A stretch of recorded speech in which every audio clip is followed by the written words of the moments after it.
You know, um, you know that cinematic trope, right? The protagonist walks into a dimly lit room. Incense burning everywhere, obviously. Right, obviously. Heavy velvet curtains. And there's a mysterious person sitting across a table, shuffling this oversized deck of cards. The music swells into that tense minor chord. Exactly. And the reader flips over a card.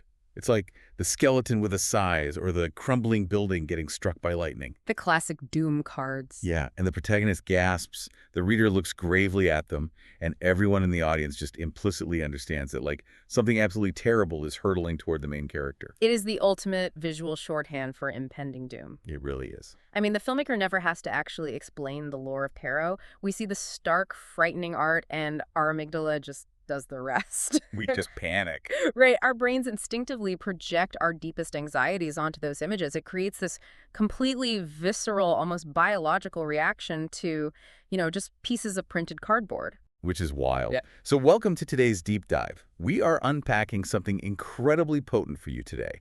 We're focusing on excerpts from a text called The Mirror of Dread, Redefining Tarot's Most Feared Cards. Which is such a fascinating text. It is. It's a Bruha guide, which, for those unfamiliar with it, is this really interesting framework that blends traditional folk magic practices with some pretty deep modern psychological analysis. It's a very unique intersection. Yeah, and our mission for you today is to basically deconstruct why we blindly panic when faced with three specific cards: Death, the Tower, and the Devil. The big three. The big three. We're going to look past the frightening artwork to uncover the deeply practical, liberating truths that are just, well, hiding right in plain sight on these cards. Because ultimately this deep dive is about reframing how we look at our own cognitive biases and our own fears. Exactly. Okay, let's unpack this, because thinking about how we react to these cards, it reminds me of judging a stranger entirely by a scary Halloween costume they happen to be wearing. Oh, that's a good way to look at it. Like, if someone walks up to you in this hyper-realistic, horrifying monster mask, your heart rate spikes, right? Your fight-or-flight response just completely kicks in. Biology takes over. Right, but it's just molded plastic. The person underneath might be a completely harmless neighbor who's just trying to hand you a tray of cupcakes.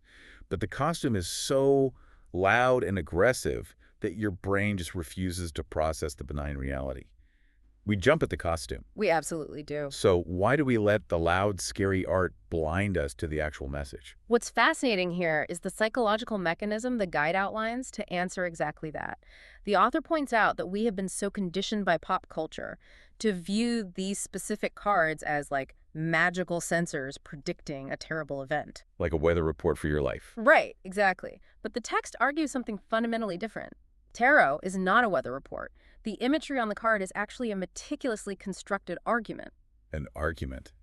I love that phrasing. Yeah, these cards are not predicting doom arriving from the outside. They are naming something incredibly true that is currently happening within your own psyche. Something you already know. Something you know but have been actively and sometimes desperately avoiding. So when you feel that spike of dread looking at the skeleton or the flames, you aren't reacting to a future curse. You're reacting to being called out. Exactly. You're reacting to the profound discomfort of being caught. It is literally the physiological response to a buried truth suddenly being dragged out into the light. So we're reacting to a mirror, not a prophecy, which honestly makes perfect sense when we look at the first visual argument. The death card. Right, card 13, death. If we consider the psychological dread of an ending we can feel sort of creeping up on us, we have to look at this one. And for anyone who follows tarot, you already know the iconic imagery. The Grim Reaper. Yeah, the skeleton in black armor riding the pale horse. But when we look past the intimidating costume, the specific details that most people miss completely invert the card's argument. They really do, because, the background of that card is oddly serene for a symbol of literal death. It's actually kind of beautiful. It is. Far in the distance, there is this rising sun shining between two towers, and there's a small boat just peacefully drifting down a river. It's just totally chill. Exactly. The author points out that this environmental context is crucial. But the real masterclass in human psychology is depicted in how the four human figures in the foreground are reacting to the skeleton's arrival. Here's where it gets really interesting, because the contrast there is staggering. You have the king, the person with the absolute most worldly power, wealth, influence, the guy who has the most to lose from any systemic change. And where is he? He's already fallen in the dirt. His crown is knocked off. Mhm. But then right next to him, you have the child who is kneeling on the ground and actively holding up flowers to the skeleton. Welcoming it. Yeah. And then there's a young woman turning her face away in total denial, and a bishop standing his ground, hands clasped, just facing the skeleton directly. Wait, so the king is already down? Already down. It's almost as if the card is saying that the tighter you cling to your power and the way things were, the harder you fall. While the kid, who has literally zero baggage, just accepts it effortlessly. That dynamic is exactly what anchors this concept. The guide directs our attention to the most significant and probably most overlooked detail to explain that. The flag. The flag. The skeleton is carrying this massive black banner, and emblazoned on it is a 5-petal white rose. Which is wild. Right. In the visual language of the deck, white denotes purity, and the rose is this universal, ancient symbol for life. Life. Carried by death. Exactly. The Bruha guide stresses that card 13 almost never signifies literal physical death. The white rose, the rising sun, the child, they are building a visual argument for a specific type of psychological transition. An ending. Yes. It represents a chapter closing so definitively that it cannot possibly be reopened. The dread people feel isn't a fear of dying, it's just the exhaustion of cognitive dissonance. It's the friction of trying to sustain a reality that has already expired. Like an ending you can feel in your bones, but you've been, dragging your feet trying to slow it down. Like a relationship that has been emotionally dead for a year. Right, but another person wants to initiate the grueling logistics of a breakup. Exactly. Or a career path you have totally outgrown, but you just keep performing the role because it's tied to your public identity. The card isn't cruel, it's simply being honest about a reality you already know. So, for you listening right now, I'd say, think about an inevitable ending in your own life. What are you putting off? Right. What is a transition you know in your gut is already happening, but you are burning all this energy trying to delay? Card 13 is not a threat. It is the permission your brain needs to stop pretending. Let the king fall and just allow the sun to rise on whatever comes next. That is so freeing. But okay, if death represents a psychological ending we can sense coming on the horizon, our brains at least have time to process that dread. Usually, yes. But human psychology just completely fractures when an ending arrives without permission. Like, shockingly and suddenly. Which leads us to the visual argument of card 16, the tower. And this imagery visually earns its violent reputation. Oh, absolutely. I mean, you have a tall, imposing stone tower built on this jagged peak. Against a pitch-black sky, a massive bolt of lightning strikes the building, blowing the crown of the tower clean off. And flames violently pouring from the windows, and two figures falling headfirst toward the rocks. It is chaotic. It is the definition of sudden. Nothing about this is slow, and the sky is filled with these small, glowing, flame-like shapes. The guide calls them yods, right? Yes, the yods. They are a critical detail. Yeah. In esoteric tradition, the yod is a Hebrew letter that is often associated with the spark of divine truth or sudden illumination. Oh, interesting. And there are exactly 22 of them in the sky on this card, which corresponds to the major themes of the human journey. They represent these flashes of unavoidable truth raining down during a moment of sudden destruction. So everything about the picture signifies a catastrophic, uncontrollable collapse. Yes. But looking past the falling bodies and the terrifying costume of the card, the lightning doesn't just hit the building randomly. No, it doesn't. It specifically strikes the crown at the very top. And the crown is the architectural symbol that you put there to signify authority, completion, and permanence. It's the ultimate declaration that a structure is solid. Exactly. It's supposed to last forever. And the text makes this brilliant point regarding that specific strike point.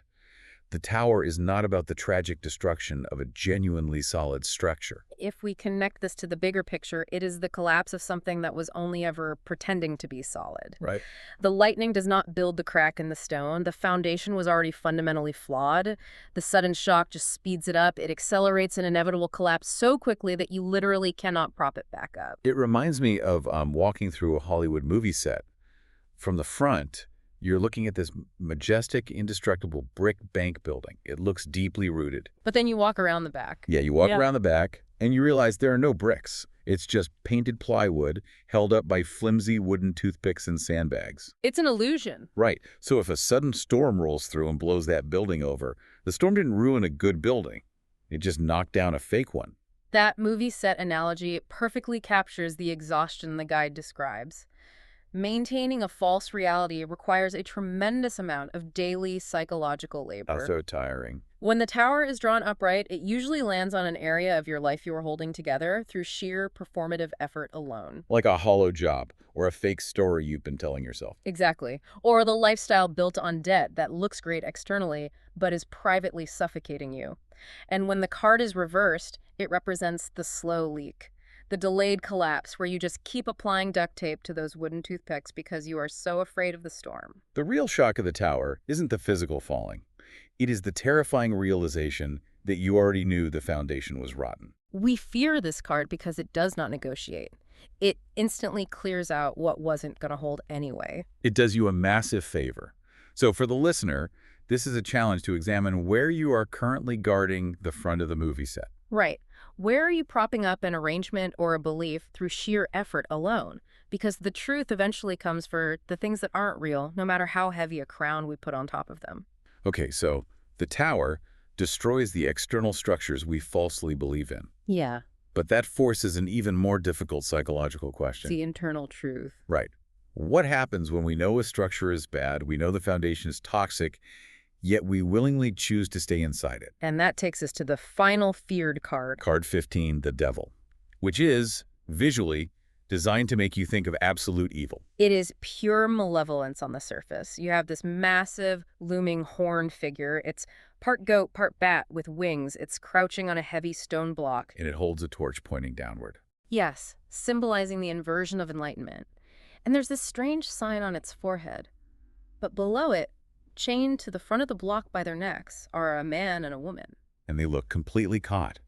They even have small horns starting to grow out of their own heads. Suggesting they are becoming part of the toxic environment. But the guide points us to the detail that just completely unravels the traditional horror story of this card. And this blew my mind. The chains. The chains. The chains around the man and the woman's necks are entirely loose. They are incredibly wide loop. Right. So wide that either one of them could simply lift the chain right over their head and walk away at any moment. Nobody's holding them down. The beast isn't even gripping their leashes. The card is not depicting an evil external force that traps you against your will. It is a visual argument about self-signed bondage. Wow. It represents choosing a trap, like a comfortable habit that costs you, or an unfulfilling dynamic. You stay there because leaving would mean admitting you could have left all along. Okay, I have to stop you there and push back on this interpretation a bit. Go ahead. Because looking at the loose chains and saying, you choose your trap, sounds a lot like victim blaming. So you're saying the devil isn't even the one keeping them there. That is a huge plot twist. But if someone is caught in an abusive relationship or trapped by systemic poverty, telling them they can just casually lift the chain off their neck feels, I don't know, incredibly dismissive. It's like the card is actively calling our bluff on all the excuses we make. But what if they aren't excuses? That is a vital distinction, and I'm glad you brought it up. The Bruha guide actually addresses this boundary very carefully. The text clarifies that tarot has other cards for systemic oppression, physical entrapment, and genuine victimization. Okay, that makes sense. Like the Eight of Swords, or certain cards in the Suit of Pentacles. The Devil card is not talking about those situations. It specifically targets psychological self-sabotage and the phenomenon of learned helplessness. So it's about the cages we build for ourselves, not the ones society locks us in. Precisely. The card isn't judging you, it's just pointing at the slack in the chain.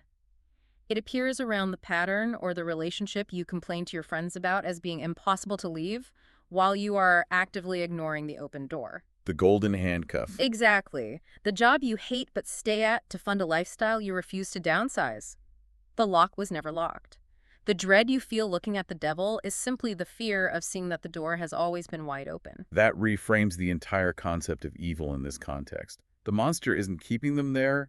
The monster is just a manifestation of their own elaborate excuses. It asks, why are you choosing to wear this? And if you acknowledge the chain is loose, you have to take responsibility for your own freedom. And sometimes, humans find freedom much more terrifying than a familiar prison. They absolutely do.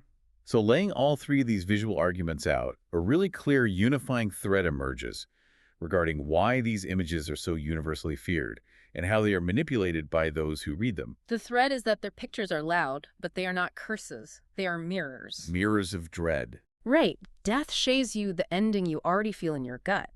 The tower reflects the structure you already know is hollow. The devil highlights the chain you already know is loose. None of these cards predicts a dark fate arriving from the outside. The source material makes an incredible distinction here between a fortune teller and a witness. Oh, this part was fascinating. A fortune teller uses these scary images to frighten you because fear sells a follow-up reading. Fear keeps you dependent on them to tell you how to dodge a curse. But a witness does something entirely different. A witness uses these exact same cards to simply point out what is on the table. They return the truth to you so you can decide what it means for your life. Which is incredibly empowering. So what does this all mean? When we tie this journey together, it's just such an empowering reframe. These cards don't predict a doom arriving from the outside. They actually refuse to let you keep pretending about the inside. This raises an important question, though, because if the cards are just mirrors, the dread was never actually in the cardboard. It was always in the thing you weren't ready to look at. The card just held up the light. Exactly. Yeah. So just to briefly recap the transformational journey you, the listener, just took with us today. We stripped the scary costumes off Tarot's most dreaded cards. We really did. We found the white rose of life firmly in death's hand. We saw the flimsy crown knocked off the hollow tower, and we discovered the self-imposed, completely loose chains of the devil. The takeaway for you is pretty simple, honestly. The next time you face something that looks terrifying on the surface, whether it's a daunting life transition, a sudden change, or just an intimidating piece of information, look closely at the details. Look past the costume. Right, because the real truth, the thing that will actually allow you to move forward, is usually something you already possess. It leaves me with one final kind of provocative thought. Something built on the guide's logic that wasn't explicitly mentioned, but that I cannot stop thinking about. Oh, what's that? Well, if these three terrifying cards are actually just mirrors reflecting truths we are desperately trying to avoid, what does that say about the universally loved happy cards? Oh, wow. That shifts everything. Right. When we pull a card representing profound joy, instant wealth, or perfect soulmate love, are we simply projecting our fantasies and wishful thinking onto those costumes, just as eagerly as we project our dread onto the devil? We probably are. If we have to strip the scary masks off the bad cards to find the practical truth, we probably have to strip the beautiful masks off the good ones too. How much of our own reality are we constantly projecting onto the world around us, completely blind to what is actually sitting right there in front of us? That is something to ponder. Definitely something for you to mull over long after this deep dive ends. Until next time, keep looking past the costumes.